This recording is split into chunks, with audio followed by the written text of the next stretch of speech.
Muchas gracias a todos por estar aquí. Bueno, a mí ya me conocéis, soy Javier Acedo, soy miembro del Círculo de Orellana la Vieja. Tenemos a Jonathan Moriche, que es candidato a la Asamblea de Extremadura por Podemos. Jonathan, bueno, desde los años 90 militó en el movimiento antiglobalización. Ha sido activista en la lucha contra la refinería Balboa, ha sido activista en lucha contra la central nuclear de Almaraz y la energía nuclear, y bueno, y es colaborador de varios medios de comunicación, entre ellos Rebelión ORG, ¿no? Luego, enfrente mío, pues tengo a nuestro gran compañero Manuel Nogueras, de Mérida. Es miembro del Consejo Ciudadano Regional de Podemos. Manuel Nogueras ha sido militante de izquierda, ha sido sobre todo sindicalista, pacifista, ecologista y antimilitarista. Allá por los años 90, a principios de los 90, pues bueno, él se declaró insumiso y bueno, y podemos hablar de él también como casi un preso político de la época, porque estuvo prácticamente 2 años en prisión, y no por el anterior régimen, sino por el actual régimen, en ese momento el régimen de Felipe González, ¿no? Bueno, gracias a ese movimiento que yo me quiero apuntar, porque yo también fui insumiso en la misma época que él. Hemos pasado mucho, hemos perdido puestos de trabajo por aquel momento. Finalmente es curioso que un gobierno como fue el de Aznar, posteriormente ya cuando entró a gobernar, indultó a todo el movimiento insumiso, ¿no? Pero bueno, creo que hicimos una bonita labor en aquellos tiempos, porque por lo menos erradicamos el servicio militar obligatorio, ¿no? Y nos costó, pero bueno, ahí estuvimos, ¿no? Nos ha costado muy caro, a muchos, hemos pagado precios muy altos, laborales, cárcel, etcétera, ¿no? Pero bueno, a mí lo que me gustaría en esta casi tertulia que vamos a tener, ¿no? Sería recordar primero desde dónde viene Podemos, qué implica el 15M, que precisamente se celebró el pasado viernes, el 4º aniversario del 15M, ¿no? Cuando las plazas y calles, no solo de Madrid, sino de muchos sitios de España, se llenó de gente que decía ya, basta ya de esta situación, de indignados. Ese fue un punto de eclusión, ¿no? Pero a mí me gustaría que respondieseis en este sentido del 15M, qué significó para vosotros, pero también que me dijeseis por qué estáis en política, desde cuándo estáis en política, qué os ha empujado a estar concretamente también haciendo política con Podemos. Cualquiera de los dos. Bueno, empiezo yo. Buenas tardes, lo primero. Me gusta recordar lo que fui, pero sobre todo me gusta decir lo que pienso. Entonces sí, fui insumiso y ahora estoy aquí con vosotros y encantado. Me encantaría sobre todo que me preguntarais después o que comentarais cosas. El 15M, yo en el 15M, o sea, yo llevo en política siempre, no pasa nada, y eso no implica que yo reivindique la política para los militantes, sino que yo me vi abocado a practicar o a estar en política porque entiendo que las cosas se cambian trabajando y se cambian con compromiso. Dicho lo cual, el actuar político deviene entonces fundamental, o sea, es algo natural y así lo entiendo. No me siento más implicado que nadie, no me siento mejor que nadie en ese sentido, hice lo que creía que tenía que hacer. Mi participación en política es lo mismo que mi participación en la vida, se está y se está.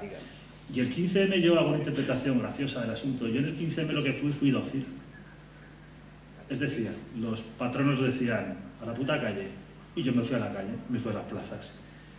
Y después porque estoy en Podemos por dócil, porque nos dijeron, vosotros sinvergüenzas, lo que tenéis que hacer es montar un partido. Y yo me metí en uno, en Podemos.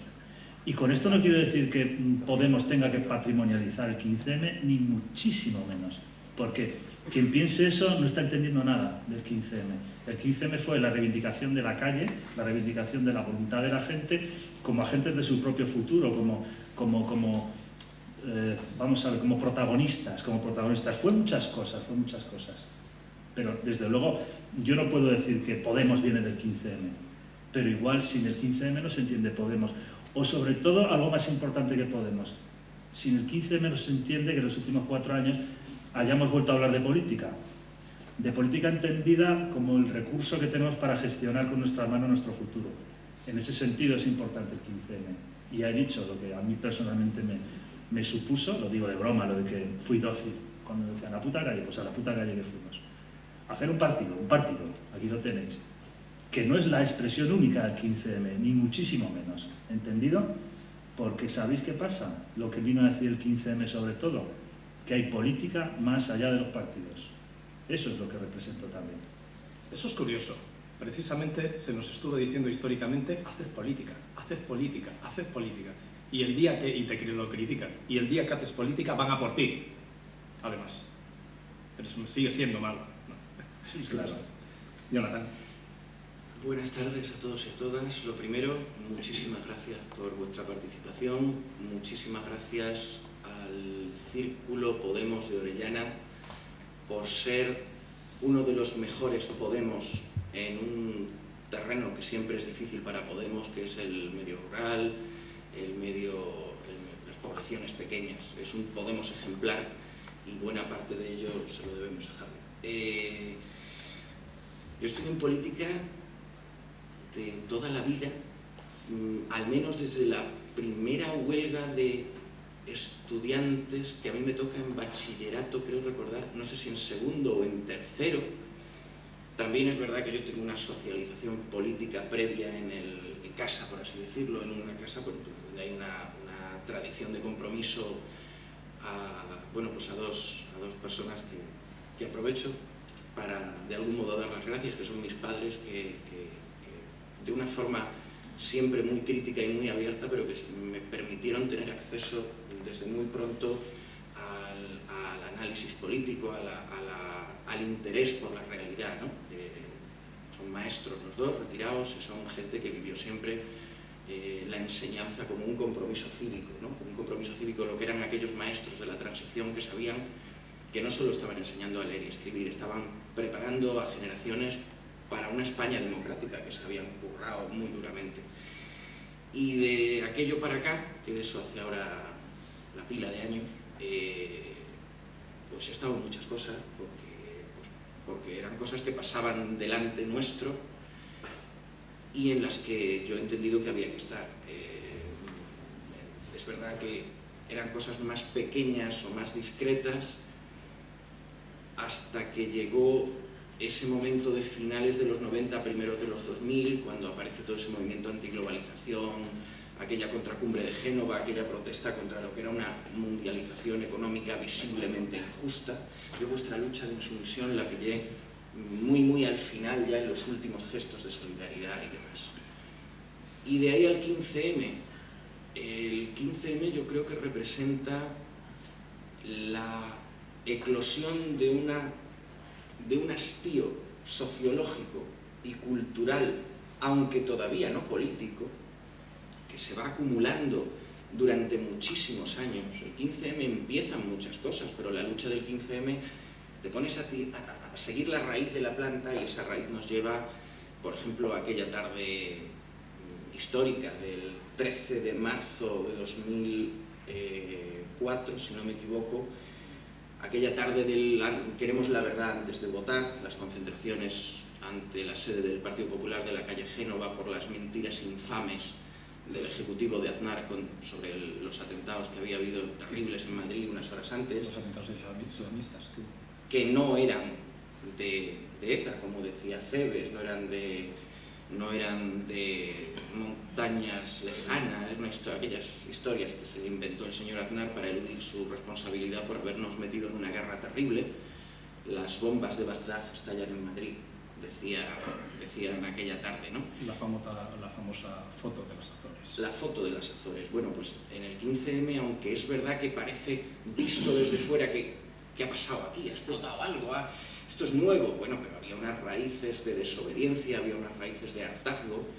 Lo que pasa es que mirando los periódicos del régimen y viendo la tele del régimen, pues este país parecía una balsa de aceite, pero ese desencanto y ese hartazgo se acumulaba, aparece en las plazas el 15M Y desde el 15M hasta ahora, y coincido totalmente con Manolo, Podemos no es la única traducción del 15M, vamos ensayando traducciones políticas del 15M, cómo convertir en algo sustancialmente político el hartazgo cultural y sociológico. Podemos sería imposible sin el 15M, pero también sería imposible sin la marea verde por la educación pública, sin la marea blanca por la sanidad pública, por supuesto sin la plataforma de afectados por la hipoteca, que es, yo diría que es el movimiento social, desde vuestro movimiento de la insumisión, el más potente que ha habido en este país, con diferencia. Y cada uno ha ido dando respuestas parciales, parte de la gran respuesta que buscábamos, que era, vale, estamos hartísimos del mal gobierno, estamos hartísimos de lo que Podemos ha denominado con mucha fortuna expresiva la casta, pero ¿cómo nos organizamos para quitarlos del machito y tener otro tipo de democracia más real?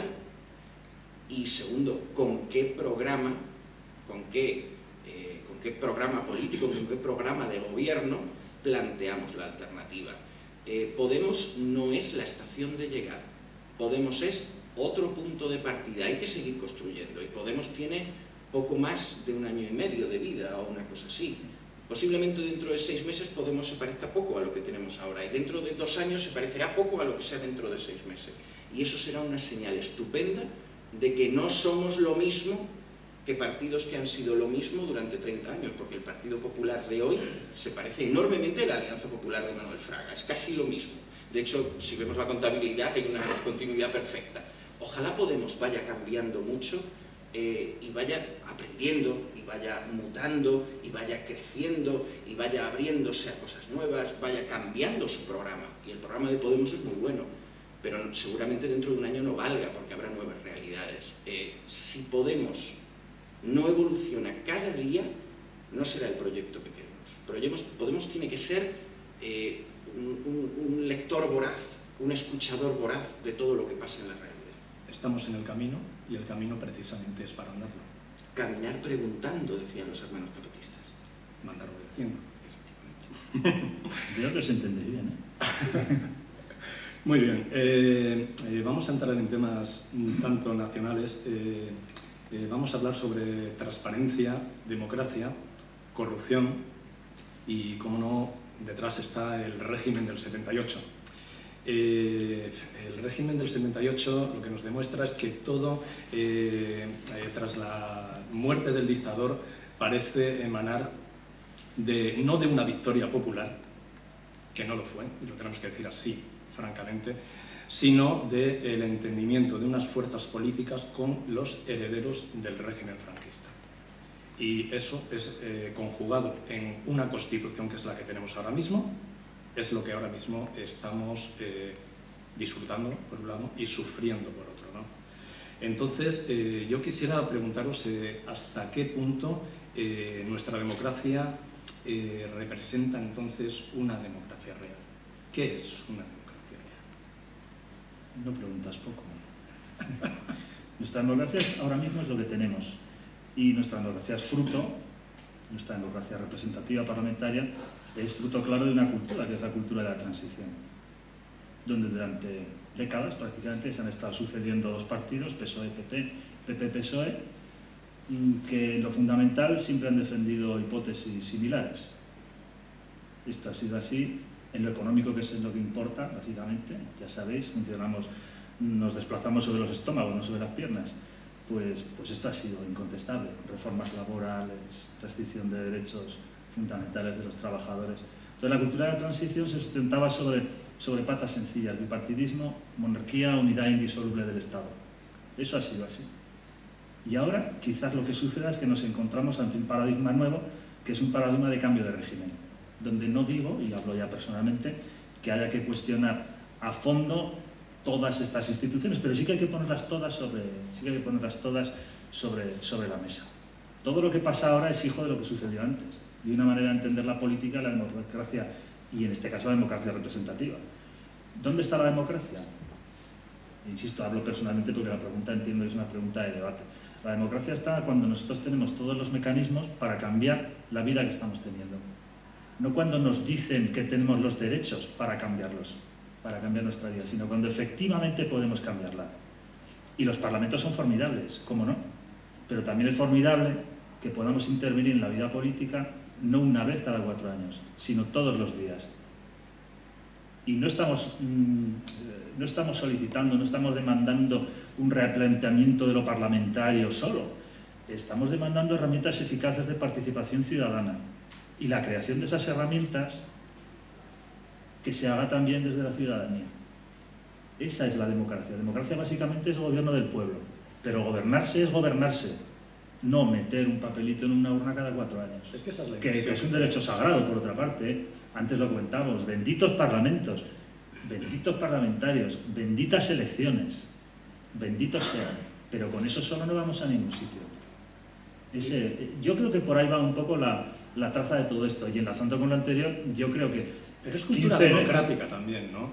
Claro que es cultura democrática de la propia gente. Claro, pero es que la cultura Pensamos que en el momento de depositar el voto ha terminado nuestra responsabilidad, y la responsabilidad está en el político que le hemos cedido el poder en ese momento, cuando resulta que en el día a día nosotros tenemos que estar bien.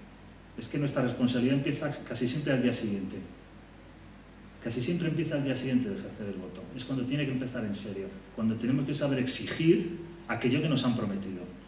Y la gracia sería que lo que sucediera en las elecciones no fueran promesas, fueran programas. Programas como el que nosotros tenemos. Yo es que aquí he venido a hablar de mi programa, del programa de Podemos. Entonces, un programa eficaz, posible, viable, construido con la gente. Eso es lo que tenemos que hacer. Y luego lo bueno sería que al día siguiente de las elecciones, ya que hablamos de democracia parlamentaria y representativa, a nuestros cargos electos se les exija al día siguiente y se nos acogote.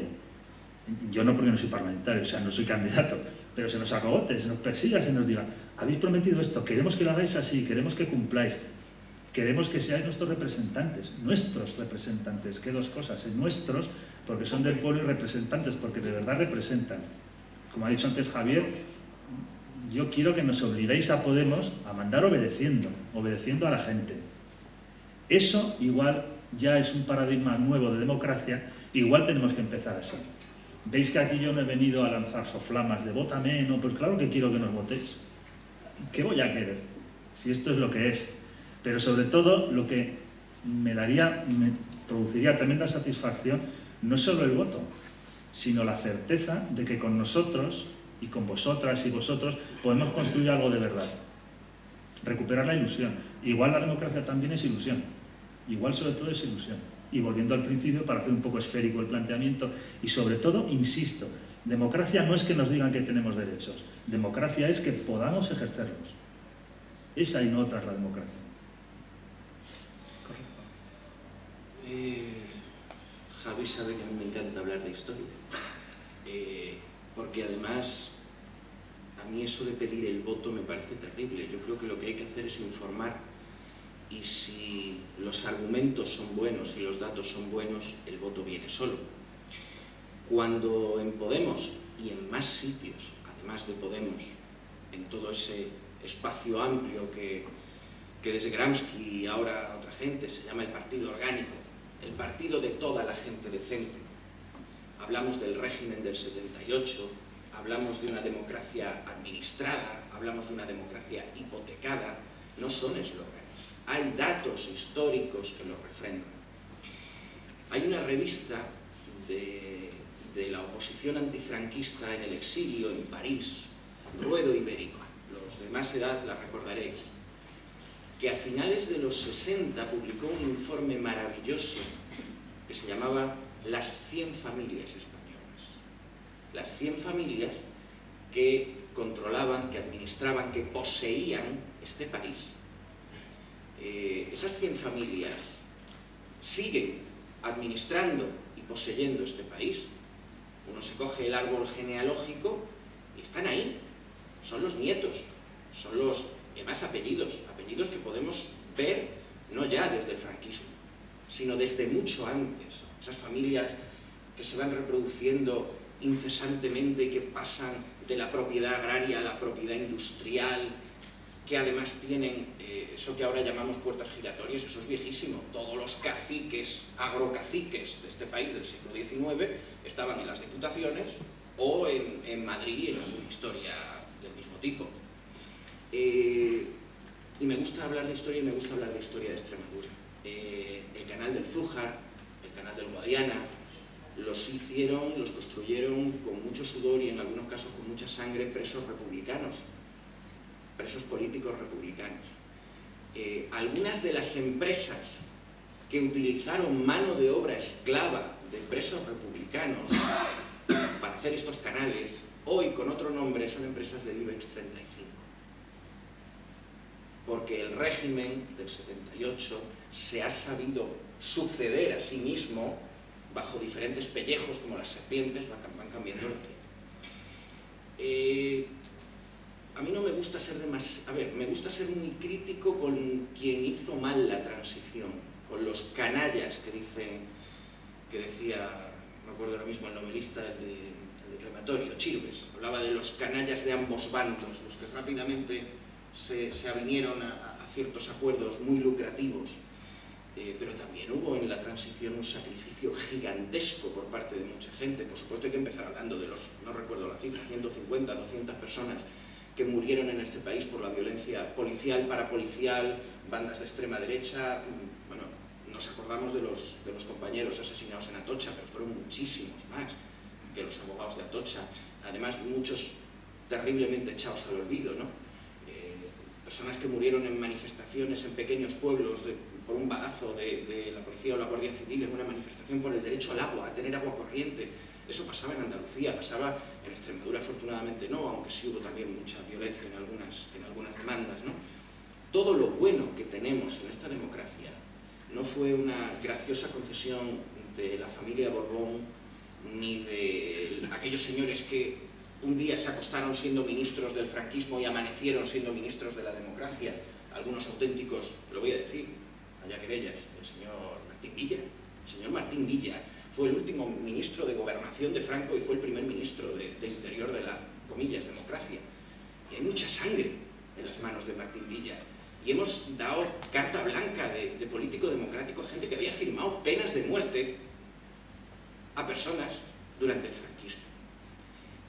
Esto es producto de... Fue ministro cuando lo de Vitoria. Los trabajadores que se encerraron en la iglesia de Vitoria. Por no hablar de Fraga, un tipo como Fraga, que haya sido aceptado, mandos policiales que pasaron bueno, Billy el Niño y otros muchos, que o bien prolongaron su carrera, o bien rápidamente se les encontró. El caso de Billy el Niño, que fue jefe de seguridad de una gran empresa, porque había que esconderlo, pero eso sí, jefe de seguridad, con un gran sueldo.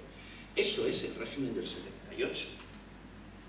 Y lo bueno que tenemos y nuestra Constitución actual, que hay que reformar o que hay que sustituir porque queremos un proceso constituyente, hay que reformar muy significativamente o abrir el melón de una nueva Constitución, pero tiene cosas potentes. Es curioso que llevamos más de 30 años con una Constitución que parece que nació con un candado puesto, del cual nadie tiene la llave. Sí, pero cuidado. Que es que solamente ha tenido una modificación, el artículo 135, recientemente, en el cual se ponen de acuerdo el Partido Socialista Obrero Español y el Partido Popular para, en un fin de semana, atarnos las manos en cuanto a la deuda. Pero que tenemos una Constitución que tiene elementos muy interesantes que jamás se han desarrollado. No me lo sé de memoria, pero ese artículo que dice toda la riqueza del país está supeditada al bienestar general, eso nos daría pie, sin necesidad de modificar la Constitución, para mañana expropiar, y es una palabra preciosa, que significa devolverle a la gente lo que es de la gente, esos cientos de miles de pisos que tienen secuestrados los bancos y dar alojamiento decente con un alquiler social a la gente, a las familias que lo necesitan de este país. No necesitamos una Constitución nueva para eso, con la que tenemos nos vale, pero nunca se ha aplicado eso. Corrupción. ¿Qué? ¿Por dónde empiezo? Habéis lanzado todo sobre democracia, corrupción os he preguntado, no habéis dicho nada. Hablar de corrupción esta semana es como hablar de lo evidente, ¿no? Esta semana no ha habido tarjetas Black, pero a la gente parece que se le queda fácilmente en el olvido y fue tan solo hace muy poquitos meses. Pero bueno. La corrupción es consustancial a un modelo de administración como el que nosotros ahora mismo estamos padeciendo. A ver, por eso nosotros pedimos cosas tan simples como medidas de transparencia, evitar las puertas giratorias, cosas sencillas, cosas muy sencillas, como por ejemplo que no haya nombramiento de altos cargos a dedo, algo tan simple como eso. Nosotros pedimos cosas fáciles, que tienen que ver con la reducción, perdón, con la corrupción también, pero que tienen que ver, por ejemplo, con la reducción de altos cargos. Porque nosotros lo que pedimos es eficacia. O sea, yo intento trasladar un discurso positivo en este sentido. La corrupción no es un mal que nos ha caído para siempre, pero es un mal que se puede combatir. ¿Por qué? Porque a veces hay medidas sencillas que solo tienen que ver con el cumplimiento de la ley y con el cumplimiento del sentido común. ¿Por qué no puede haber más unidades anticorrupción? Por ejemplo, eso nosotros no lo llevamos en programa ahora, pero se me ocurre, más unidades anticorrupción. En cada provincia, por ejemplo, cosas sencillas de ese tipo. ¿Qué sucede? Que todo este discurso sobre la corrupción, todo este debate, tiene que ver claramente con este modelo de régimen también y sobre todo con el modelo de partidos que han sustentado este régimen, que lo están sustentando. Porque claro, nosotros hablamos ahora de la corrupción del PP, pero en otros sitios es del PSOE, en otros es del PSOE-PP, telita también con alguna Izquierda Unida de Madrid, por ejemplo, telita, las cosas hay que decirlas claras. Entonces, claro, nosotros en eso no podemos estarnos callados. Y lo que tenemos que hacer es, sobre todo, como he comentado antes, fomentar medidas de control de la administración. Medidas de control simples, que repito, pasan por un control severo de determinados nombramientos a dedo, pasa por unidades anticorrupción eficaces y medidas anticorrupción eficaces. Tengo aquí una enumeración que me he escrito, si quieres, va por lo que estás diciendo, si quieres enumeramos un poquito, sí, por encima. Ley de transparencia autonómica para lo que podemos denominar las paredes de cristal en las instituciones, que no sean de cemento, que veamos qué es lo que pasa dentro. Fomento de la cultura del Open Data, datos abiertos de todo y de todo lo que se hace, que nos enteremos de todo lo que está pasando. Oficina Ciudadana de Control, web de transparencia, prohibir las puertas giratorias entre la política y la gran empresa, como ha dicho el compañero Noguera. Limitar los sueldos de los cargos públicos y limitar los altos cargos, tal como has dicho. Creación de la Oficina Antifraude, que además pues, es un organismo independiente. Creación de la Oficina Virtual del Funcionario, es decir, un funcionario podrá denunciar a su responsable, a su jefe, a su compañero, todo aquello que esté viendo que sospechosamente puede ser irregular, lo podrá denunciar de forma anónima y estará protegido laboralmente. Es decir, esa idea que hace un par de años lanzó el PP, ¿os acordáis? De que hay una web en la que nos podemos meter y denunciar a nuestro vecino porque ha contratado irregularmente a alguien. Pues bien, eso parece que a los trabajadores y al pequeño empresario se lo quieren aplicar, pero a ellos mismos no. Parece que se lo quieren aplicar. Nosotros queremos que se les aplique también a ellos. Bueno, y creación de una comisión de investigación del fraude fiscal y la corrupción de las instituciones. Esto lo he sacado del programa, entre otras muchas medidas. No sé. Observaréis que nada es revolucionario. No. En ocasiones es el mero cumplimiento de la ley y en todas es el desarrollo de la misma. Entonces no estamos hablando de asaltar el Palacio de Invierno, aunque con este calor que hace un poquito más de invierno no nos vendría mal. Son cosas simples, son cosas asequibles y son cosas asumibles. ¿Por qué no se hacen? Pues igual porque no gobernamos todavía.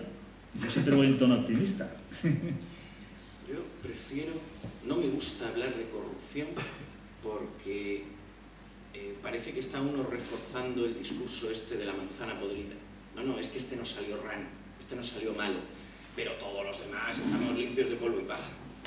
Hay una palabra griega, que fueron, bueno, los griegos son los padres de muchísimas cosas, incluyendo de gran parte de nuestro vocabulario político, e incluyendo algunas palabras que son muy útiles, pero no usamos mucho. Cleptocracia, el gobierno de los ladrones. Porque cuando ya no es una manzana podrida, sino un cesto que pudre manzanas, la corrupción deja de ser un delito y se convierte en una forma de gobierno. Si tenemos, creo que ha sido hace una semana o 10 días, se han abierto la contabilidad del PP, la pre-Bárcenas. Y dices, pero si es que se llevan financiando en negro toda la repuñetera vida. Claro, si uno se para a pensar la trayectoria de Alianza Popular, de dónde viene Alianza Popular, del tipo de personajes que componen Alianza Popular, etcétera, etcétera, uno se explica muchas cosas. Y esa continuidad histórica, bueno, es que ha sido la corrupción en este país, la connivencia constante entre el poder político elegido y que presuntamente debería rendir cuentas al pueblo y el gran dinero, ha sido una constante ambiental prácticamente. Y no hace falta irnos lejísimos. O sea, aquí tenemos en Extremadura el episodio dantesco absolutamente de la refinería de Tierra de Barros, donde estaba implicado literalmente, salvando muy honrosas excepciones, estaba implicado en la práctica totalidad de la estructura política, informativa, sindical, empresarial. Estaba todo el mundo pringado hasta las cejas en un proyecto loco económicamente, loco medioambientalmente. Y cuidado, seguramente todo lo que se hizo fue legal. Claro, joder, si las leyes las hacen los ladrones, si ponemos, como dice el refrán, si ponemos a la zorra a cuidar de las gallinas, la corrupción, claro, deja de ser un delito, son los corruptos los que legislan. Eso no pasa cuando el pueblo tiene una mayor capacidad de intervención. Y ahí estoy de acuerdo con Manolo radicalmente. Un gobierno de Podemos ni de nadie es la solución. O como digo yo coloquialmente muchas veces a los compañeros, no hay alcalde bueno. Todo alcalde bueno necesita 300 vecinos en la puerta del ayuntamiento el día de cada pleno. Eso hace bueno al alcalde. Y de ahí vamos subiendo al alcalde, el gobierno autonómico, sin una participación ciudadana directa, constante, sin un compromiso de vigilancia de lo que hacen los representantes por parte de los representantes en toda la escala administrativa, por parte de los representados, al final la cosa degenera sola. Podemos solo no va a hacer de este un país mejor. Podemos necesita un compromiso activo y permanente, más allá del gesto de votar, por parte de la ciudadanía de este país. Muy bien, si queréis vamos a hablar de economía y de crisis, ¿no? Vamos a ir avanzando. Vamos a ver, si hablamos de prioridades a cualquier familia, a cualquier persona, lo primero que nos impera es la situación económica, tanto personal actualmente, como la situación económica del país en el que estamos habitando ahora mismo, ¿no? Y parece que el horizonte, por más que lo miramos, no vemos una luz que nos diga dónde está el fin de esta situación, ¿no? Y estamos en una crisis que da la impresión que no le afecta a todo el mundo por igual, ¿no? Hay unas personas que lo estamos sufriendo, los de abajo no, y parece que los de arriba no están pagando el cupo que les corresponde proporcionalmente de esto, ¿no? Leía precisamente, creo que ayer o antes de ayer, que en estos 3 últimos meses, noticia, no sé si del país, alguien me puede decir, en los 3 últimos meses, no sé si los ricos o las empresas del IBEX habían aumentado el beneficio un 9%, tan solo en 3 meses, ¿no? Bueno, primero, que os quería preguntar, para ponernos en antecedentes, ¿cómo hemos llegado a esta crisis y en qué momento creéis que nos estamos encontrando? Hemos llegado un poco como extensión de lo que decía Jonathan. O sea, una minoría extractiva ha sacado la sangre a todos los de abajo, la cleptocracia de la que hablábamos. Daros cuenta, por ir solo a un detalle, porque claro, tenemos el tiempo que tenemos, daros cuenta que hemos rescatado a los bancos. O sea, imagináis que tenéis un comercio, imaginemos, yo tengo una tienda, fracaso en el negocio y os pido, oye, pagarme para montar otra. Pues hemos hecho eso con los bancos. Los bancos se han quedado nuestro dinero, lo han manejado como les ha dado la gana. Lo han invertido mal, lo han perdido porque ha habido un fin de ciclo que tiene que ver con muchas cosas, pues con el fin de ciclo de la construcción, etcétera, etcétera. Lo cierto es que han perdido el dinero, han fracasado como negocio. Y nosotros vamos y los rescatamos. El dinero público directo a los bancos. Un inciso, recordamos que el argumento para dar esa pasta, esos 60 y tantos mil millones a la banca. 160. Al final, fueron unos más. Al final, ese dinero se le dio a la banca para, argumentalmente, el argumento que se nos vendió era para que se diese crédito a las pymes, a las empresas, a las familias. Jamás llegó el crédito. Nunca. Lo estamos esperando, ¿no? Pero la pasta la tienen todavía, ¿no?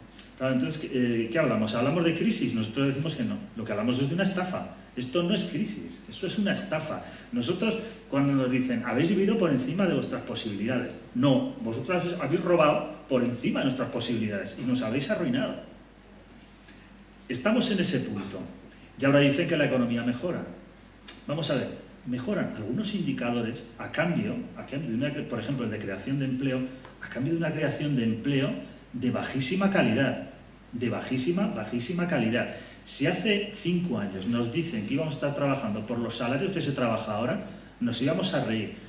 Como conclusión un poco de este pequeño apunte, ¿no? Solo refiriéndonos al tema del rescate bancario. ¿Qué es lo que sucede? Que es posible que mejoren indicadores económicos y nuestra vida, que es lo que importa, la que antes reclamábamos sujetar para que hubiera una verdadera democracia, para que haya una verdadera democracia económica, nuestra vida tendría que ser mejor. Mejoran los indicadores, pero nuestra vida no mejora. Nuestra vida empeora. Empeoran nuestras condiciones de trabajo, empeoran los salarios, empeora todo.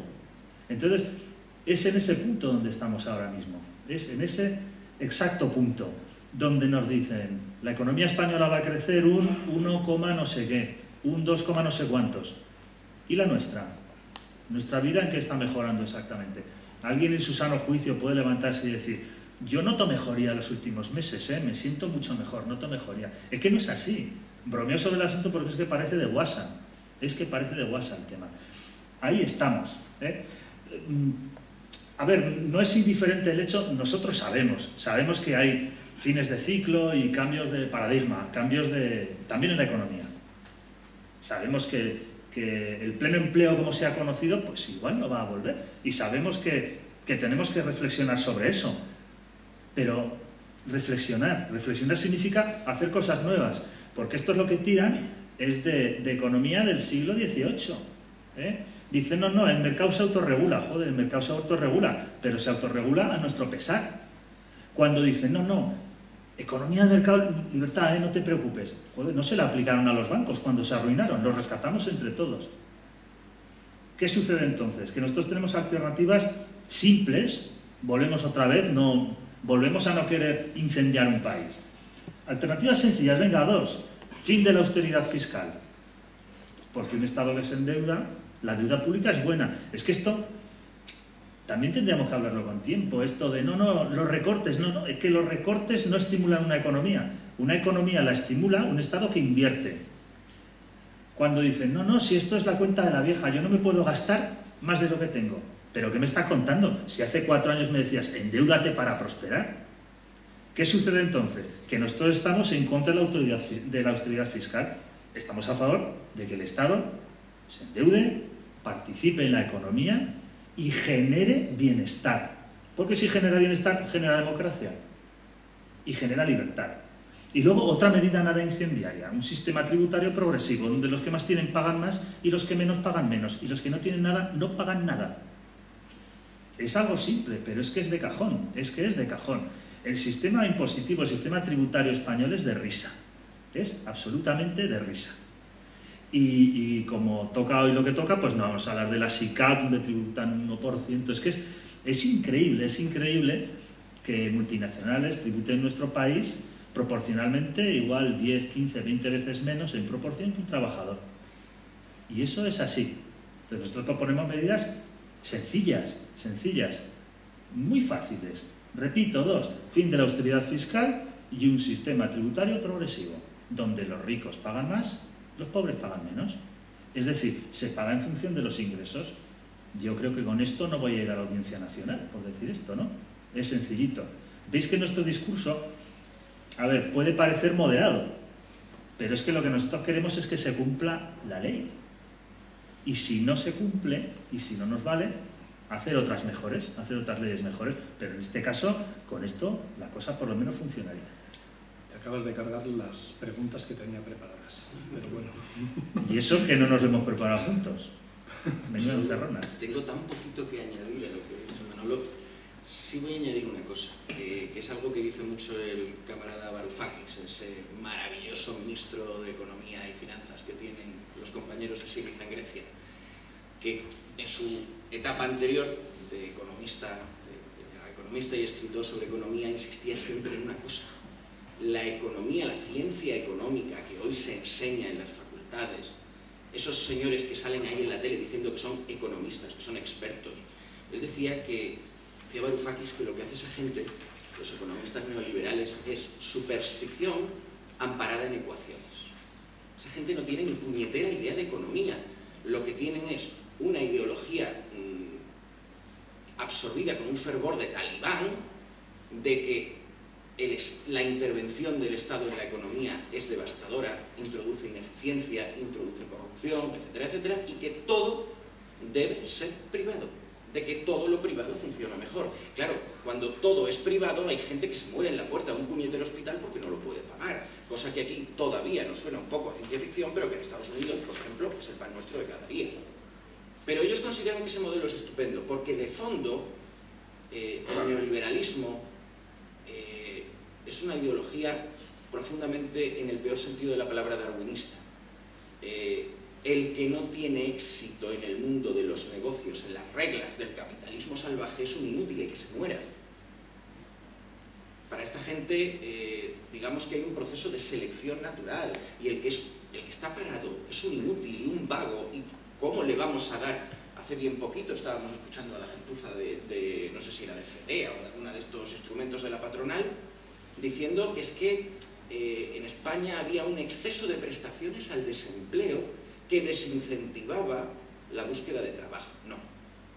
Lo que desincentiva es aceptar, y me voy a un ejemplo terriblemente, tan cotidiano, que me lo han contado hace 2 o 3 semanas, una chica que me contaba que le ofrecían, amparándose en su condición de madre soltera, sin empleo, le ofrecían un trabajo, creo recordar, permitidme que eran un día libre de interna en una casa, un día libre de cada 15, cobrando 400 pavos al mes en negro.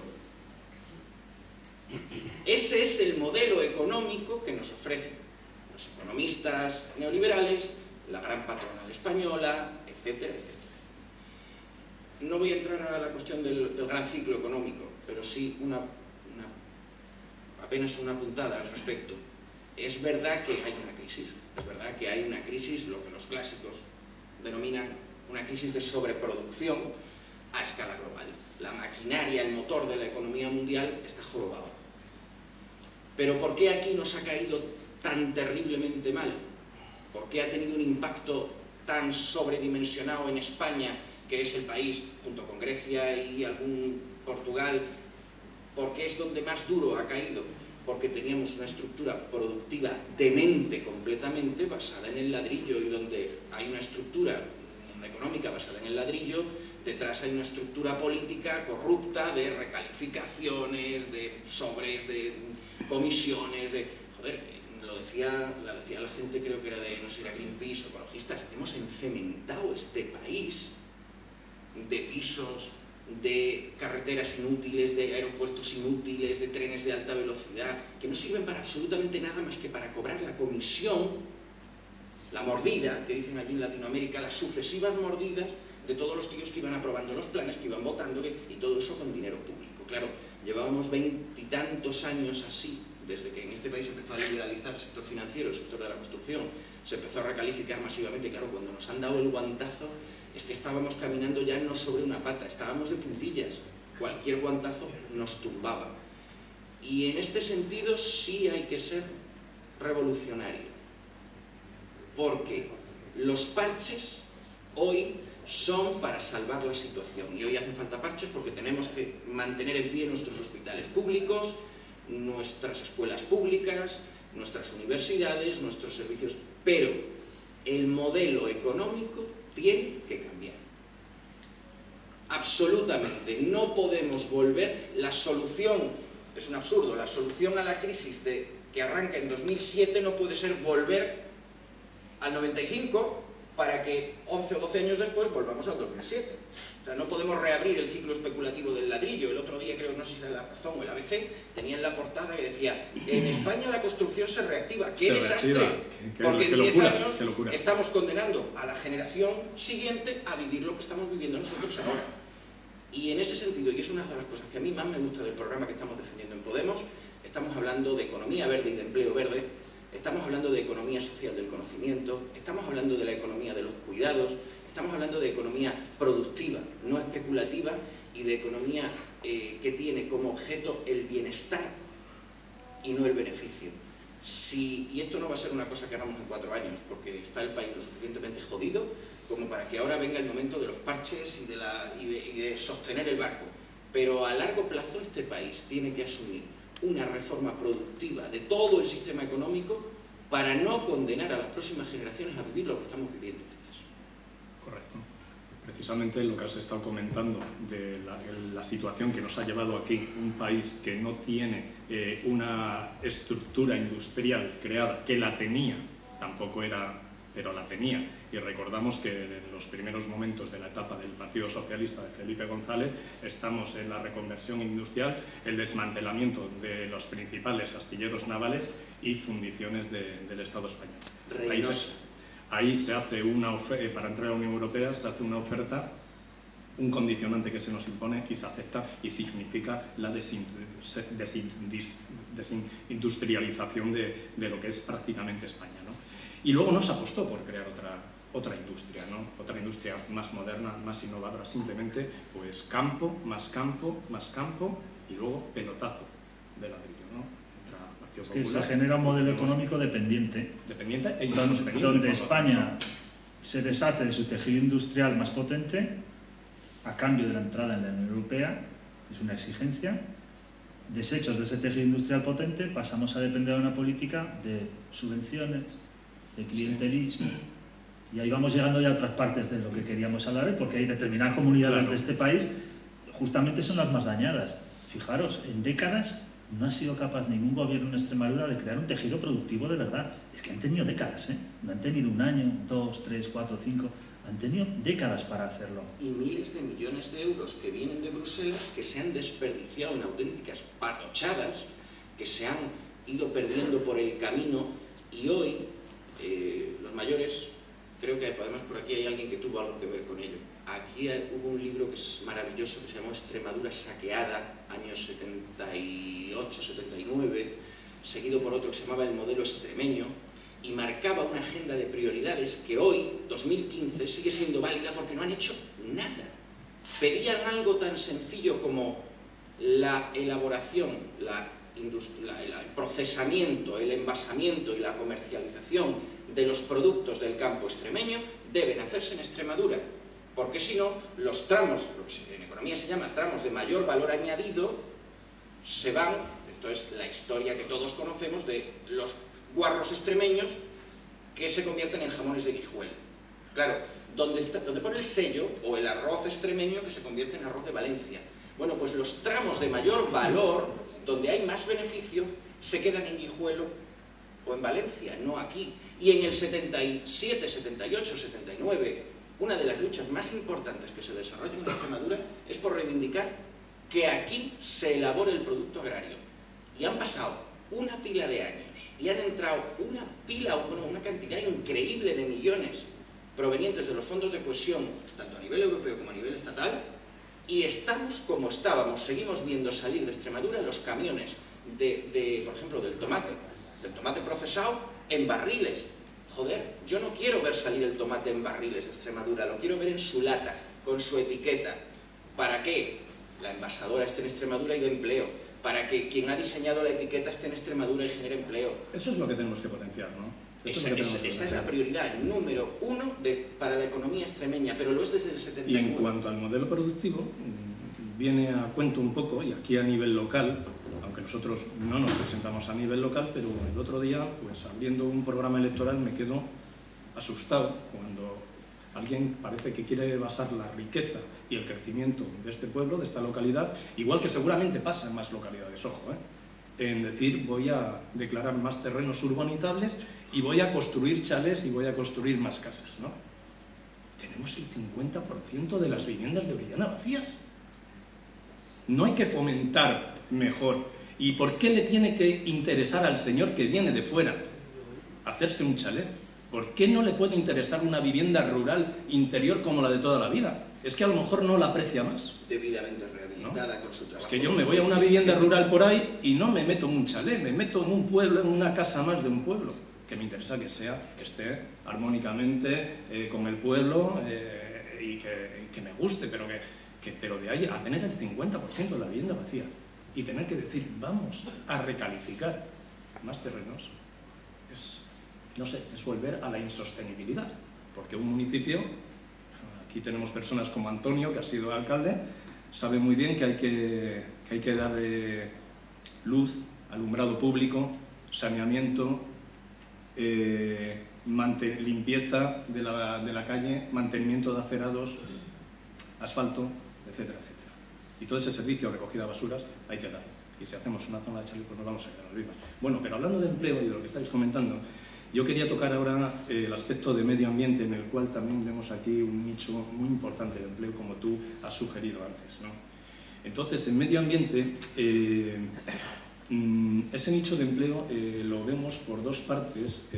Una, lo que es la rehabilitación de edificios, que además es un punto muy importante que aparece en el programa de Podemos, tanto regional como en las distintas autonomías, y en el cual estamos hablando de la rehabilitación de edificios. Durante toda esta época del ladrillazo que hemos hablado, pues se ha construido, podemos decir, incorrectamente, no se ha construido como se debería.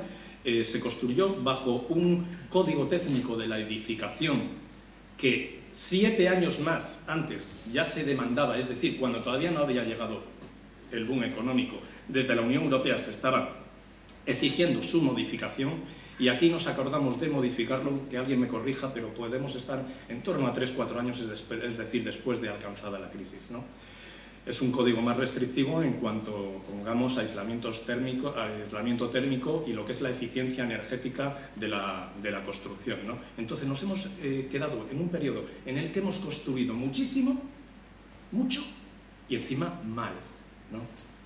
Entonces ahí tenemos un nicho de trabajo en cuanto a recuperar todo eso que hemos hecho mal y lo que estaba también de antes, bastante importante.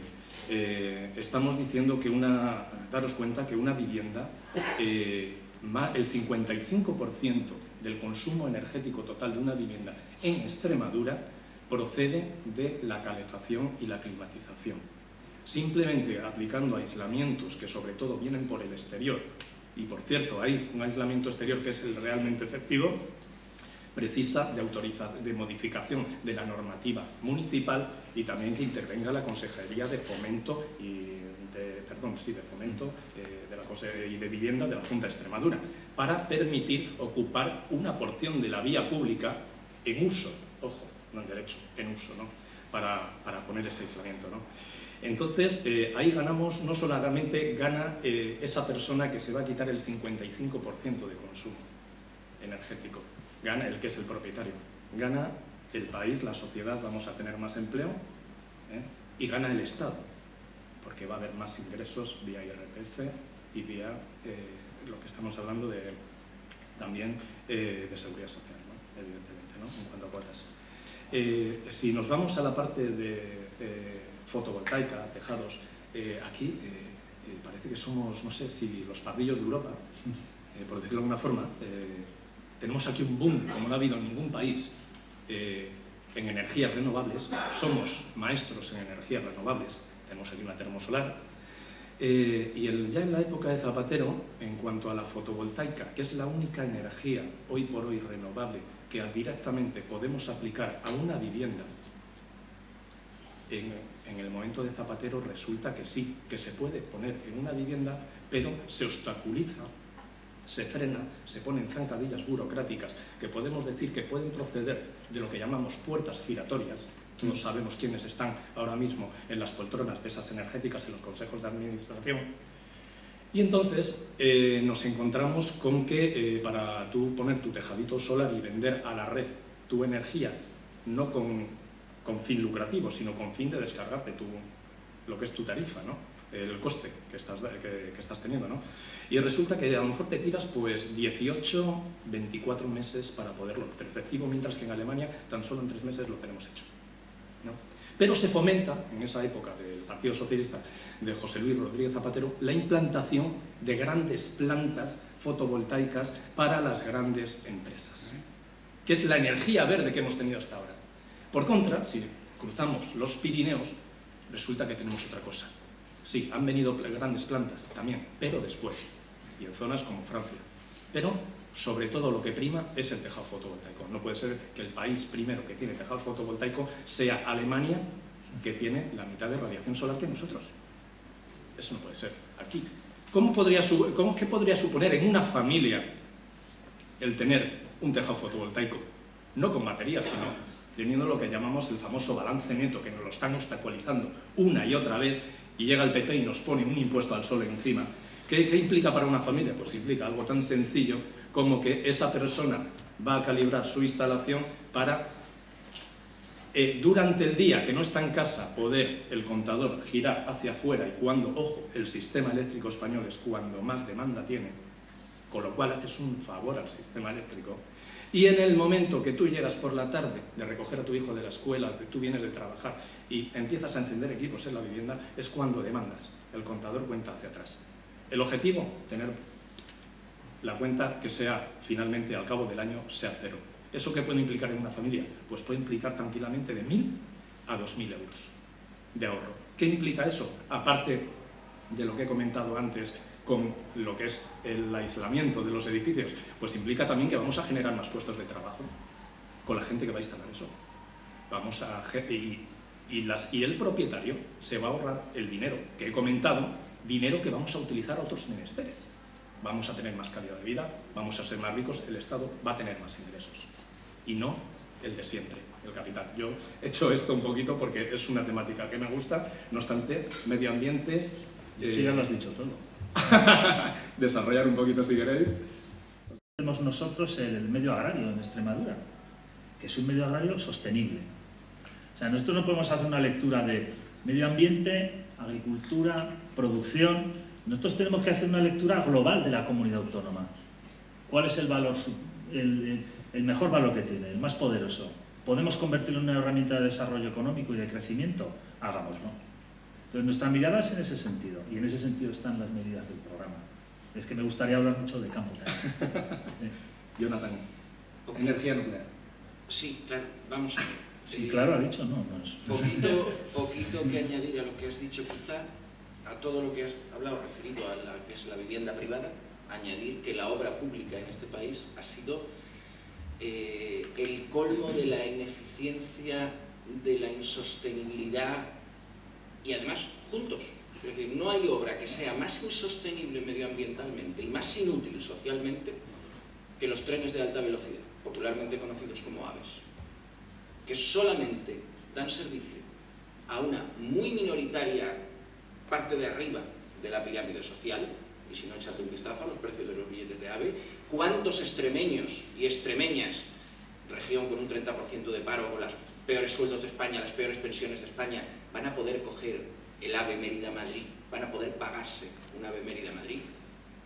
Cuando lo que es mucho más sostenible desde el punto de vista medioambiental y mucho más útil socialmente, porque te da, primero, movilidad, que es un derecho humano fundamental reconocido en la Carta de Derechos Humanos de la ONU, y segundo, movimiento económico, es unas cercanías y unas medias distancias eficaces que comuniquen nuestros pueblos, nuestras comarcas y nuestras ciudades. Porque hoy coger un tren o un autobús en Extremadura es un puñetero infierno. Para ir de Badajoz a Plasencia tienes que dar más vueltas que un trompo y tarda, joder, parece la ruta de la seda en el siglo XIV. Jonathan, y tenemos que recordar que precisamente aquí en Extremadura el anterior tren, el tren convencional que tenemos, paraba en casi todas las localidades o principales localidades por las cuales circulaba. Te ponen un tren de alta velocidad para aquí, en la siguiente ciudad, en la siguiente, y olvídate. Y precisamente no solo Extremadura, España, estamos hablando de un territorio muy grande dentro de la Unión Europea y muy poblado en las ciudades, pero muy despoblado en el campo. Nos estamos olvidando totalmente de las zonas rurales, de la gente del campo. Estamos hablando entonces, tenemos que hacer una lectura global de todo lo que está pasando. porque hablamos de medio ambiente, pero en realidad estamos hablando de territorio. Sí. Y el AVE, Va todo conjugado. yo no hago un juicio de valor sobre el AVE genérico, luego voy a decir cuál es el juicio que me apunto sobre el AVE, pero el AVE no es más que la demostración de una manera de considerar el territorio. ¿Cómo se considera el territorio? Algo por el que se pasa y sobre el que no se produce, al que no se cuida. Eso es. ¿Qué sucede? Por ejemplo, el AVE. Yo me pongo otra vez en el discurso moderado. Yo soy el moderado de la mesa, ¿vale? Yo no digo que el AVE sea insostenible. Lo acaba de decir Adif. Esta semana. Esta semana. Dice, este sistema, el AVE, es que es una ruina absoluta. Es una ruina absoluta. Entonces yo me apunto a esa. Yo ya sé lo que pienso del AVE, ya sé qué modelo de territorio consolida. Si lo estamos viendo a cambio de pagar el AVE, Extremadura se queda sin trenes de cercanías. Punto final. Si está claro, si es que está claro. ¿Dónde nos quieren? Nos quieren aislados. Y luego no te preocupes, que enseguida concederán licencias también de líneas de autobuses, que saldrán a concursos, que pondrán los precios que les dé la gana. Yo voy a hablar una cosa fuera del programa, venga, que me indigna. Del territorio aquí, de cómo se gestiona. Y tiene que ver con el AVE y tiene que ver con el transporte. A mí me cuesta ir a Madrid, me desplazo con relativa frecuencia, desde Mérida, que es donde vivo y de donde soy, hasta Madrid. Me cuesta el doble de precio que ir desde Madrid a Zaragoza, que es la misma distancia. ¿A qué estamos jugando exactamente aquí? ¿Quién se está embolsando la pasta? La renta media es mucho más alta en Zaragoza que en Mérida. Efectivamente. Yo pago 38 euros, 29 en el peor de los casos, hasta 48 euros por desplazarme a Madrid, con una compañía que es la que lo hace. Porque estos listos hablan de economía de mercado para lo que quieren. Cuando quieren tener sujeto a algo se lo quedan enterito, esa línea, nada menos. Ahí no hay competencia, para eso no tienen competencia. Eso es una demostración de cómo se articula el territorio. El AVE es una demostración de cómo se articula el territorio. Un AVE que aquí se está aprovechando la caja para hacer un tren más rápido, pero un tren tradicional. No, pero cuidado, porque el AVE de aquí, la plataforma, yo es que tuve la mala suerte o la buena suerte de coyunturalmente trabajar en las líneas del AVE. Y el tren de aquí, el AVE de aquí, que ahora es un tren rápido, sí, PP lo pasó a tren rápido, lo cual, oye, para mí es más coherente, pero resulta que la plataforma que va a utilizar es la plataforma ya diseñada en un inicio, que era para el tren de alta velocidad, una plataforma muchísimo más costosa en cuanto a desarrollo y equipamiento. Pero claro, esa plataforma ya no para entre medio. Un tren rápido en Alemania para entre medio. Aquí ya no puede parar entre medio, aunque sea tren rápido. ¿Cuánto habríamos ganado si, y no solo en Extremadura, el Segovia-Valladolid, cuánto habríamos ganado si hubiésemos utilizado en gran parte la anterior red y la hubiésemos mejorado en trazado? Pero todo estaba inserto en el mismo modelo de desarrollo. Economía extractiva, recursos rápidos, ganar dinero rápido, la construcción, el AVE, que daban millonadas, desalojar el tejido productivo, venderlo, vendérselo a ellos mismos casi siempre también. Todo forma parte, iba a decir de un plan, no es cierto, porque no son tan listos, no forma parte de un plan, pero forma parte de un modo de concebir la economía y la gestión de un país.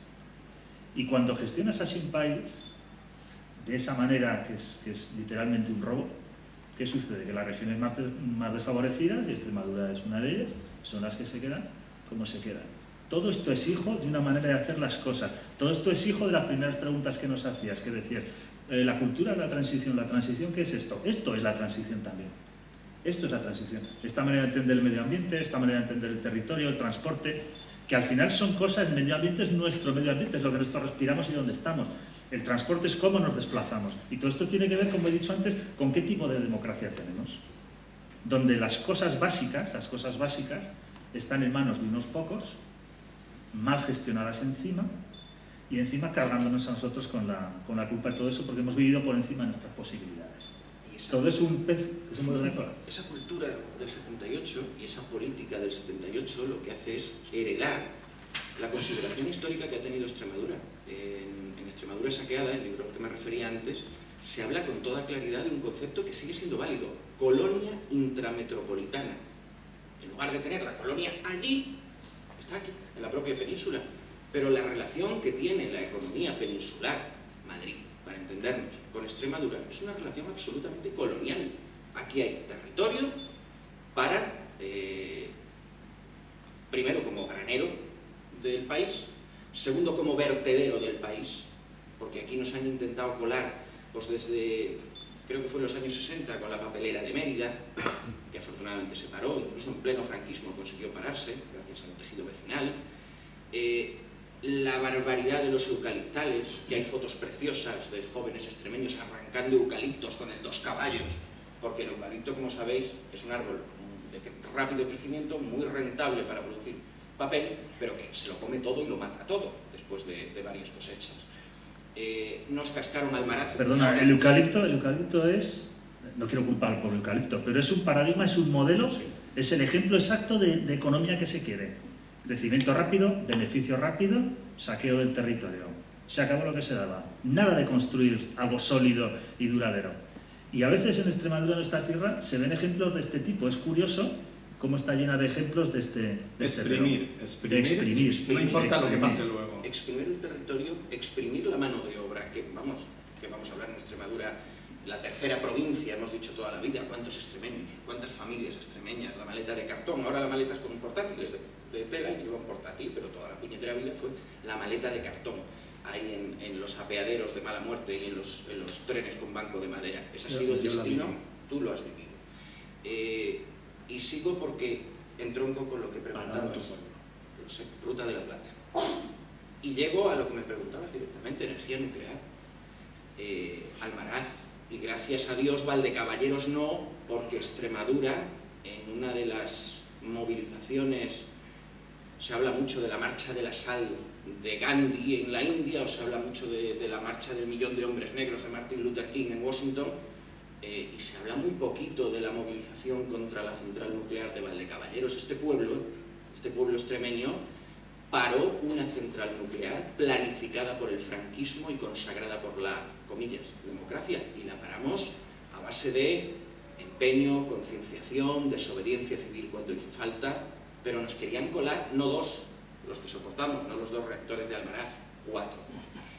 Y en este punto, y como Podemos tiene que ser una cosa que aprenda y que crezca y que mute y que sepa, yo voy a ser crítico con el programa de Podemos, porque creo que nos falta una desautorización clara de la explotación nuclear de nuestra tierra. Creo que en nuestro programa debería estar el cierre ya de Almaraz, que ya lleva unos cuantos años funcionando más allá de su plazo de explotación, que ya de por sí era excesivamente prolongado. Almaraz se cae a pedazos y hay que cerrarla ya, y me apena que el programa de Podemos no lo lleve, y espero que el próximo programa autonómico de Podemos sí lo lleve, o incluso que no haga falta porque Almaraz ya esté cerrado. Hay que ahuyentar para siempre, a perpetuidad, el fantasma de la minería nuclear aquí al ladito, en la Haba, en la provincia de Cáceres, tanto en la zona de Cáceres ciudad como cerca de Salamanca. Hay vetas de uranio que cuando sube, ahora no porque el precio del uranio está bajito, porque hay mucho uranio procedente de África. En cuanto que las vetas más explotables de África desciendan, se las fundan, el nuestro volverá a ser rentable y volveremos a tener empresas canadienses, australianas, que son las expertas en estas cosas, viniendo aquí a ofrecer empleo, comillas, a base de destrozar el territorio, hacer peligrar nuestra salud, etc. Entonces, por no hablar, tercera parte de esta película, de los depósitos de residuos nucleares que ya tenemos, porque la mina del Lobo fue mina y se convirtió en almacén de residuos y no tenemos ni puñetera idea ni de qué hay ahí dentro ni de en qué condiciones está. Entonces, creo que desde dentro de Podemos y desde fuera de Podemos hay que presionar a Podemos, como tú decías antes, para que la completa desnuclearización de Extremadura sea una absoluta prioridad por nuestra salud, por el respeto a nuestra tierra y por nuestro futuro económico. Yo siempre pongo el mismo ejemplo. Si un día revienta algo en los depósitos de la Haba, que insisto, no sabemos ni lo que hay ni en qué estado de seguridad está, se machaca todos los acuíferos, desde las Vegas Altas hasta mucho más allá de Mérida o incluso Badajoz, y aquí vuelve a cosechar un tomate quien yo os diga. Y por supuesto, ¿quién va a comprar un tomate que venga de una... Hay que desnuclearizar Extremadura, ya. Bueno, Jonathan, que yo creo que son muchas las voces dentro de Podemos que abogamos a que se establezca un calendario coherente para no solo Almaraz, sino las centrales nucleares españolas. Curiosamente, hago un añadido, hace una semana en el grupo ecologista al que milito tuvimos una reunión con el gestor de todas las plantas, la persona que gestiona todas las plantas energéticas de Acciona Energía, ¿no? Entonces, entre otros temas que estábamos hablando, referidos a un plan de seguridad para esta planta de cara a dar protección a la población de Orellana, salió el tema de la energía nuclear. Este hombre la sacó, y este hombre, que además tiene muchos conocimientos en energía nuclear, era el primero que decía, porque claro, algo que se nos vende a todos es que la energía nuclear es más barata. Cosa que, claro, si yo tiro basura, la pongo en la calle, mi cubo de la basura, y el ayuntamiento no me cobra nada por ella, yo digo, joder, a mí la comida, pago por ella, pero por la comida, pero luego la basura se la llevan gratis, no la meto en el cómputo de gastos de mi casa. Pues algo así pasa con la energía nuclear, ¿no? La energía nuclear no computa, eso se ocupa el Estado. El almacenamiento que hay en Francia se ocupa el Estado. El famoso ATC, almacenamiento, en el cual durante miles de años tiene que estar no solo almacenado, sino custodiado, y tendrá que pasar por varios ATCs, porque antes le saldrán grietas a ese, y habrá que cerrarlo y crear otro. Todos esos gastos no están computados en el precio del kilovatio hora que sale de una central nuclear. Esta persona mismo decía, igual que teníamos muchos, es deficitario, solamente es real si se ocupa el Estado de ello. Si a mí me pagan la recogida de basura, creo que me interesa, ¿no? Bueno, no sé si vamos a dinamizar un poco, sí. Vamos a hablar un poquito de Europa. Yo quería comentar que Europa ha cambiado mucho en estos últimos... Yo, desde que era pequeño, he visto cambiar mucho Europa. Europa, cuando yo he salido fuera de España, siempre ha sido un referente era el faro que iluminaba un poquito a nivel mundial, y era un referente en cuanto a libertades, democracia, derechos sociales, laborales, etc. Y de repente, en muy poco tiempo, nos estamos encontrando que Europa ahora mismo es el acicate que nos está diciendo: tienes que recortar, ya no tienes que tener esos derechos laborales que tenías antes, esos derechos que tenías en cuanto a salud, a prestaciones, no los tienes, en cuanto a educación no debes tener tanto, en cuanto a lo otro tampoco tienes que tener tanto. Entonces hemos llegado, parece, a la Europa de los recortes, ¿no? Entonces, no sé, opinión. Si es que en el fondo lo has dicho todo ya. Has dicho, hemos llegado a la Europa de los recortes. No, yo creo, una reflexión personal sobre esto es que sí, hemos llegado a una Europa que pasó de ser faro de las libertades, pasó de ser el sitio donde todo el mundo se miraba. España decía, cuando entremos en Europa, como si no lo hubiéramos ido, por otra parte. Lo veíamos como un referente de libertades, de bienestar, y ahora justamente las políticas europeas, no de los europeos, no de los de abajo de Europa, sino de determinados gobiernos europeos, son básicamente políticas que sustentan todo lo que anteriormente hemos estado diciendo: recortes, austeridad fiscal, fin de la deuda pública. O sea, es que es de cachondeo. Hemos llegado a una Europa de restricción de libertades, o en Europa en realidad donde el ejercicio de la democracia es difícil controlarlo, porque es que la gente se lía y es lo que quiere. ¿Esto es el Parlamento Europeo o esto es la Troika? ¿Quién está mandando aquí? ¿Quién está mandando aquí? Hemos llegado a una Europa donde no sabemos identificar quién nos manda, porque es que además nos dicen, es que esto viene de Europa. Dicen, no, esto viene de Europa. Y es que Europa lo dice. ¿Qué Europa lo dice? La Troika, el Fondo Monetario Internacional, el Banco Mundial. ¿Quién votó al Fondo Monetario Internacional? ¿Quién votó? ¿Os acordáis de las últimas elecciones que os dijeron, vamos a votar al Fondo Monetario Internacional, a ver quién va a estar ahí? ¿Os acordáis? Es que no había ninguna. O cuando dicen, no, la Troika se ha puesto ya de morro con Varoufakis, con Grecia. Ya, la Troika dice, coño, a este lo han elegido, a la Troika ¿quién la ha elegido? Soy yo la Troika, somos nosotros y nosotras la Troika. Hemos llegado a ese tipo de Europa. Y como reflexión rápida, lo que yo creo es que ahora mismo hay unos países del sur de Europa que nos vamos a tener que poner de acuerdo. Que nos vamos a tener que poner de acuerdo, porque si no nos van a sacar la sangre. Y no va a ser el pueblo o los de abajo del norte de Europa, sino van a ser los de siempre, los de siempre. Los bancos. La financiarización de la política ha hecho que ahora mismo veamos como único referente, como uno de los principales referentes, por ejemplo, de resistencia en Europa, a Grecia. Un país al que le han sacado literalmente la sangre. Y es un ejemplo formidable de todo lo que hemos estado hablando. Oligarquías extractivas, solo a robar, corrupción, alternancia de partidos que roba el uno y luego roba el otro, robo permanente. Habéis vivido por encima de vuestras posibilidades, griegos, debéis no sé cuánto. ¿Pero cómo que debemos? ¿Dónde está ese dinero? Y Europa, en vez de comportarse como se tiene que comportar la Europa en la que creíamos hace tiempo, se comporta pidiendo más, apretando más el cinturón, más recortes, porque ahora a Europa, por lo visto, no le preocupa, a esa Europa de la que hablamos, no le preocupa el bienestar de la gente. Recordemos que Grecia... Le preocupa recuperar rápidamente el beneficio. Y no le preocupa en absoluto las condiciones en las que Grecia pueda quedar. Porque dicen, las deudas se pagan. Mentira. Las de los bancos españoles las pagamos nosotros. Nosotros. Este principio, ¿veis cómo al final esta política que hacen intenta que sea simple, ¿no? No hay que ir por encima de las posibilidades, hay que pagar las deudas. Los bancos no las pagaron, no las hemos pagado nosotros. ¿Sabéis dónde fue el dinero que les pagamos a los bancos españoles? A pagar a los bancos alemanes, que estos van de más listos que nadie, pero la cagaron como los de aquí. Lo que pasa es que los bancos alemanes tienen recursos para decir a los españoles, devuélveme la pasta que yo te presté y la perdiste en el jueguecito de la construcción. Y los bancos españoles se la devolvieron, se quedaron sin un chavo y nosotros tuvimos que echarles una mano. Esta lección tan sencilla, de 2 minutos, es la explicación de la crisis y cómo está Europa. Esa es la Europa que tenemos. ¿Es la Europa que queremos? No. Yo quiero una Europa que resista, que plante cara, como hace Grecia. Y yo quiero que nosotros aquí gobernemos para plantar cara.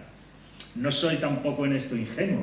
Sé que las cosas hay que pelearlas, sé que las cosas llevan tiempo y sé que tú te puedes poner unos planteamientos hasta aquí y luego habrá que ver hasta dónde se puede llegar. Pero la deuda, por ejemplo, es un caso clarísimo. Y lo dejo ya. No, y la deuda griega, porque de Grecia tenemos que reconocer que es el experimento fallido de la Troika. Grecia cuando fue apoyada tenía una deuda concreta y a lo largo del experimento la deuda se multiplica. Y a los griegos se les pone todavía más contra las cuerdas. Como ejemplo casero, lo que se ha hecho con Grecia es, yo te dejo dinero, vosotros y los griegos, venga, yo os dejo dinero. Un sinvergüenza entre vosotros es el que se lo pule, de manera que no os genera ningún rendimiento. Y luego yo digo, devolverme el dinero, pues tú decís, no lo tenemos, se lo ha quedado este. Y yo os digo, me da igual, ahora tenéis que dejar de comer un día a la semana para poder devolvérmelo. No os llega, yo os digo, tenéis que dejar de comer 2. No os llega, digo, tenéis que dejar de comer 3, porque las deudas se pagan. Eso es lo que ha pasado en Grecia. Y es que es sencillo de explicar. Me pongo a veces pedagógico, pero soy profesor. Oye, clarísimo, Nogueras, clarísimo. No sé si pasamos o quieres hacer alguna puntualización rápida al respecto de Grecia. Sí, que se acusa a los griegos de ser un pueblo corrupto, es el amparo que tienen, un pueblo poco preparado para gobernarse a sí mismo, por ese clientelismo, pero es que resulta que la empresa que más pufos de corrupción tiene en Grecia no es griega, es alemana y se llama Siemens. Y esto no lo dice un político griego, lo dice un político alemán del Parlamento alemán. Entonces, como decimos aquí también que la corrupción es un problema de corrompidos y de corruptores, resulta que es que los corruptores son esos mismos, esa misma casta alemana o euroalemana que ahora pide cuentas por la corrupción. Es un ejemplo extraordinario de hipocresía. Grecia, que creo que representa el 2 o el 3% del Producto Interior Bruto Europeo, tiene el tercer o cuarto mejor ejército de Europa. ¿Para qué infiernos necesita Grecia un constante flujo de armamento, de portaaviones, de helicópteros, de aviones AWACS, de estos aviones con radar, para un presunto conflicto armado que pudiera plantearse con Turquía, Grecia, país miembro de la OTAN, Turquía, país miembro de la OTAN, con 4 islotes de Chichinabo en supuesta disputa. Pero claro, es que resulta que esos submarinos, esos aviones y esos helicópteros se los compran a Alemania. Es corrupción inducida, es lo que en términos legales se llama inducción al delito. Oigan, pues yo, como todavía no he visto a esas empresas alemanas enjuiciadas por la corrupción en Alemania, le doy el voto de confianza a los griegos. Y una cosa que sí quiero puntualizar, además de toda una sarta de acusaciones terribles, se nos acusa a los militantes de Podemos de ser antieuropeístas, que es una de las mayores estupideces y mayores mentiras que se dicen sobre Podemos. Podemos, como Syriza, son partidos profundamente europeístas que estamos, y lo digo en un plural compuesto, nosotros los militantes de Podemos, nosotros los militantes de Syriza, estamos intentando salvar el proyecto europeo de la debacle en la que lo han introducido la pandilla de talibanes absolutamente irresponsables y absolutamente desalmados que gobiernan esas instituciones a las que se refería Manolo. El Banco Central Europeo no responde ante nadie, y el Banco Central Europeo no es una institución pública en el sentido que nosotros entenderíamos un sentido democrático. En realidad, el Banco Central Europeo responde a los intereses de la banca privada europea, pero marca políticas públicas, y hoy el Parlamento Europeo, que es lo único que nosotros votamos, no tiene manera de dar órdenes al Banco Central Europeo. Evidentemente los antieuropeístas son ellos, y los europeístas somos nosotros. Nosotros no es que no queramos Europa, no queremos esta forma de hacer Europa. Exactamente. Voy a hacer un punto y aparte, y quiero que hablemos de Podemos. Cambiamos de tema totalmente. Vamos a hablar de Podemos, un partido que crece de una forma meteórica en muy poco tiempo, aparece un partido que en muy poco tiempo se tiene que dotar también de unas estructuras internas de las cuales carecía.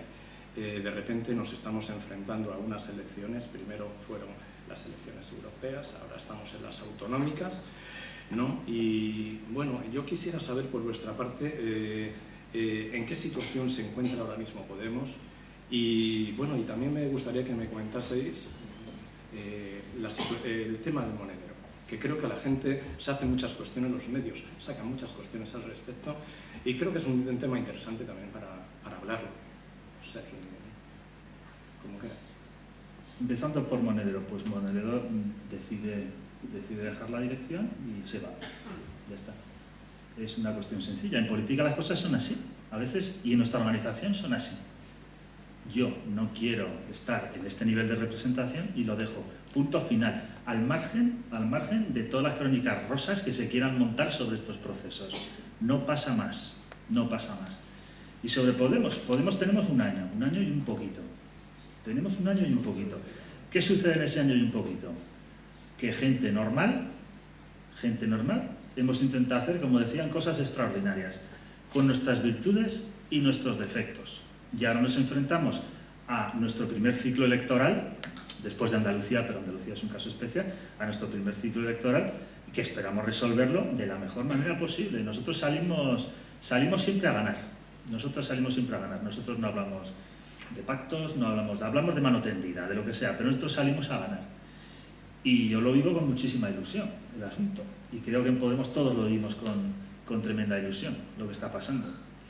¿Cómo veo las posibilidades? Al margen de encuestas, al margen de todo, nuestra encuesta es el voto del día 24. Esa es la encuesta. Y esa es la que queremos que salga bien. Nosotros que claro que nos fijamos en... decían que teníamos no sé cuánto tanto por ciento, no aludo a números, que ahora estamos en no sé qué. Bien, nosotros somos nuevos en esta plaza. Veremos el día 24 qué es lo que tenemos. Y espero que tengamos grandísimas alegrías. También en Extremadura, por supuesto. Yo lo veo como un momento... Es que es sorprendente. Si hace un año y pico me dicen que iba a estar hablando del partido del que soy, cuando yo no he estado nunca en ninguno, y estar hablando de ganar unas elecciones y de disputar el gobierno de un país, pues igual no me lo hubiera creído. Y esto es lo que tenemos ahora, pero es que luego en noviembre vienen las generales, y ahí sí que tenemos que salir a disputar todo, Ahí tenemos que dar el do de pecho. Entonces, como reflexión personal, yo lo que espero ahora mismo es que salgamos reforzados de este primer ciclo electoral. Después, sobre todo, consolidar un tipo de organización, un tipo de partido, que lo que hace es responder ante la gente, nutrirse de la gente y hacer partícipe a la gente y enfrentarnos al siguiente ciclo electoral. ¿Y sabéis cuál sería mi hipótesis? Ganar y entre todos defender las conquistas que tendremos que inmediatamente implementar. Porque una cosa es decir que se gobierna y otra gobernar. Nosotros tenemos que salir a ganar, actuar y defenderlo. Y para defenderlo necesitamos mucha gente. No podemos ser tres tipos medio listos o menos listos hablando aquí en unos micrófonos. Es la gente, la gente. Sin la gente no somos nada. Sin las mareas no somos nada. Sin las plataformas antidesahucios no somos nada. No somos nada. Necesitamos a la gente porque somos la gente. De otro modo es impensable. Es impensable. Podríamos ganar y luego ¿cómo lo íbamos a defender? Nosotros tenemos que pelear y Podemos es, yo creo, la mejor herramienta institucional que se nos ha presentado en muchísimo tiempo para conseguir, y vuelvo al principio de todo lo que estamos hablando hoy, así ya no como cierre, pero para conseguir tener democracia, para hacer que ésta sea efectiva, para gestionar nuestras vidas, que al final habéis visto que nuestro discurso no ha sido incendiario, hemos hablado de cumplir la ley, de desarrollarla, de recuperar la Europa en la que creímos, de tener la Extremadura en la que siempre hemos creído. Hemos hablado de luchas antiguas, de otras muy recientes, y queremos estar ahí. Y nos va a salir bien. Y si no nos sale bien, ¿sabéis lo que va a pasar? Que como somos los de abajo y no tenemos nada que perder, volvemos al punto de salida y a darle otra vez. Así es como entiendo yo Podemos, y por eso estoy. Muy bien. ¿Os acordáis de una mítica frase de un dirigente político de este país que era: el que se mueve no sale en la foto? Alfonso Guerra, Partido Socialista, hace la pila de años. Bien. Yo creo en los partidos en los que la gente se puede mover y seguir saliendo en la foto. No es ningún secreto que yo no soy miembro de Claro que Podemos, la, digamos, corriente mayoritaria de Podemos. Y estoy en la lista electoral de Podemos, porque los votos en las primarias me lo permitieron. Se hicieron unas primarias abiertas a la ciudadanía y se han compuesto unas listas en las que hay candidatos mayoritarios, de la corriente mayoritaria, y hay candidatos críticos, y yo soy uno de ellos. Y estoy encantado de militar en un partido en el cual, siendo crítico, puedes estar en una lista electoral. Me parece un avance histórico para el tipo de organización política hipervertical e me atrevería a decir cuartelaria, que ha imperado en este país, en el cual cuando te movías te quedabas fuera de la foto. Así que ya de por sí el modo de organizarnos es un avance. Que Podemos ha metido la pata en muchas cosas, claro, por supuesto. Es que si levantamos un partido político de masas en menos de año y medio, 2 años, y no cometemos ningún error, no somos seres humanos, somos la patrulla X. Y no, ya habríamos ganado las elecciones, no teníamos ni que concurrir. Claro, evidentemente, yo esto siempre, perdonadme el símil, que es un poco crudo, pero los que sois padres o madres lo vais a entender muy bien. Los niños solo nacen limpitos y sonrientes y preciosos en las películas de Disney. Los niños en la realidad nacen llorando, cubiertos de sangre, y no se los quiere menos por eso, porque los partos son jorobados y las madres lo saben, se sufre un montón, pero se quiere mucho a los hijos, a pesar de que duela, a pesar de que cueste. Bueno, pues esto no es un camino de rosas, hay que ir mejorando constantemente, hay que ir improvisando a veces soluciones. Y si conseguimos mantener el altísimo nivel de democracia interna que Podemos ha tenido desde su origen y que lo tiene que preservar, seguiremos teniendo la capacidad de aprender constantemente y de corregir los errores. El problema no es cometer errores, el problema es persistir en ellos. Y yo estoy muy contento de que hoy, dentro de unos días, día de las elecciones, los electores de todo este país van a poder votar a candidatos en distintas comunidades autónomas que han expresado públicamente, que han debatido públicamente sus desacuerdos. Porque el compañero Echenique, que todo el mundo sabe que ha tenido posiciones críticas en materia de organización, es candidato para Aragón, porque lo ha querido la militancia y la gente de Aragón en unas primarias, y nadie desde Madrid ha dicho, es que no es se ha movido de la foto, sí, y es el candidato. Que Podemos siga siendo así, como es hoy Syriza, en la cual, cuando se compuso el gobierno, con sus ministros y sus viceministros, entró toda la plana mayor de Syriza, los de la corriente mayoritaria de Alexis Tsipras, la más de permanecer en el euro, y también los compañeros de Syriza críticos que quieren salir del euro y están en la llamada corriente de izquierdas, también tienen responsabilidades de gobierno. Porque si estamos promoviendo una democracia hacia el exterior, una sociedad democrática, eso es una tarea que solo está al alcance de un partido profundamente democrático hacia adentro. Eso lo decía muy bien Nikos Poulantzas, el filósofo de cabecera de Syriza. Solo si somos terriblemente exigentes hacia adentro en nuestro carácter democrático, seremos capaces de consolidar conquistas democráticas en la sociedad. En ese sentido, ¿Podemos es mejorable? Por supuesto. Hay que estar en Podemos para mejorar Podemos. Hay que trabajar en Podemos, como dice un refrán gallego, no me acuerdo cómo se dice en gallego, no critiques la obra, remángate y ponte a poner los tuyos. Muy bien, vamos a ir ya terminando. Había un último punto que era hablar de Extremadura, pero hemos hablado tanto de Extremadura sin querer en todo lo anterior, ¿no?, que tan solo os pido que si queréis añadir algo en cuanto a recortes, renta básica, vivienda, etcétera, algo muy breve, si queréis añadir, pero muy breve. Sí, breve, pero es que no me quiero ir... A ver, ya he dicho antes, no sé si fue Napoleón el que decía que los ejércitos se desplazaban sobre los estómagos. Es decir, yo recupero ese Napoleón antipático para decir que le doy mucho valor a la economía. Y lo que me preocupa aquí y ahora es hablar de, por lo menos que llevéis la idea, de 4 ideas fuerza que nosotros tenemos para Extremadura en el plano de lo económico o de lo que tiene que ver con lo esencial. Nosotros reclamamos primero una vida digna, es decir, algo tan simple, vuelvo a ser nada revolucionario, como para los desahucios, que haya un sistema, o que recuperemos servicios públicos para bienes esenciales como son, por ejemplo, el agua. ¿Veis qué sencillo? Establecer un mínimo vital de subsistencia para la luz y el gas, para que no haya pobreza energética, para que la gente por lo menos no pase frío. Después, con respecto al empleo, trabajamos sobre el eje de las 35 horas y creación inmediata de un plan de empleo. Acometer el problema del desempleo, que es el principal en nuestra comunidad, y acometerlo en serio. Y luego estamos hablando de rescate, y vuelvo al principio, siempre intento hacer un discurso elíptico para que sea más fácil de entender. Vuelvo a que nosotros lo que queremos es rescatar la democracia. La democracia es para personas, hablamos de rescatar personas. Y entro en el tema de renta básica. Nosotros tenemos 3 fases.